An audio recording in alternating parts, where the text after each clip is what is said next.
Hi everyone. তো আজকে আলোচনা করব যে কোন কোন জাতক বা জাতিকার ডে টু ডে লাইফে আর্ন করতে খুব সমস্যা হয় বা দৈনিক আহ, জীবনযাপন করতে আর্নিংয়ে আর্নিংয়ের খুব সমস্যা হয়, অর্থকষ্ট হয়ে থাকে। তো একদম সিম্পল ফর্মুলা আজকে একটা আলোচনা করব। প্রথমত বলে রাখি, মেনলি হরোস্কোপে আয়ের জন্য যে প্রথম হাউস তা হলো সেকেন্ড হাউস।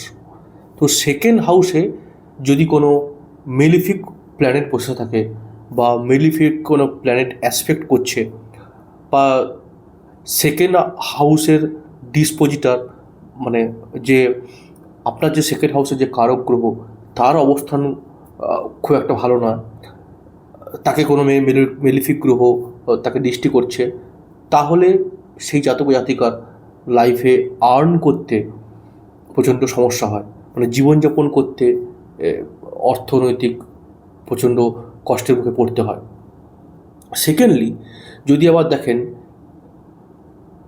ঠিক উল্টোটা, যদি কারো সেকেন্ড হাউস ন্যাচারাল বেনিফিক গ্রহ হয়, লাইক জুপিটার, মানে আরও বেনিফিক গ্রহ আছে আমি জাস্ট বললাম, কিংবা সেকেন্ড হাউসে মুন বসে আছে, মুনের সঙ্গে একটা পরিবর্তন যোগ হয়েছে, তখন সেই জাতক বা জাতিকারা জীবনে খুব ফ্লারিশ করে।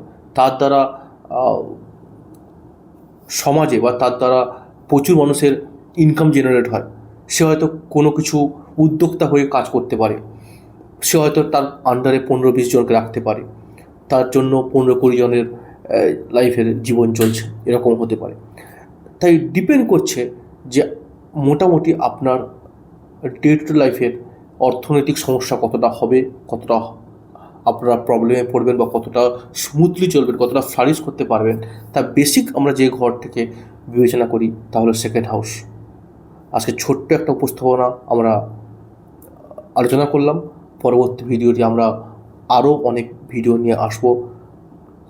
সঙ্গে থাকুন, চ্যানেলটাকে সাবস্ক্রাইব করুন। দেখা হচ্ছে পরের ভিডিওয়।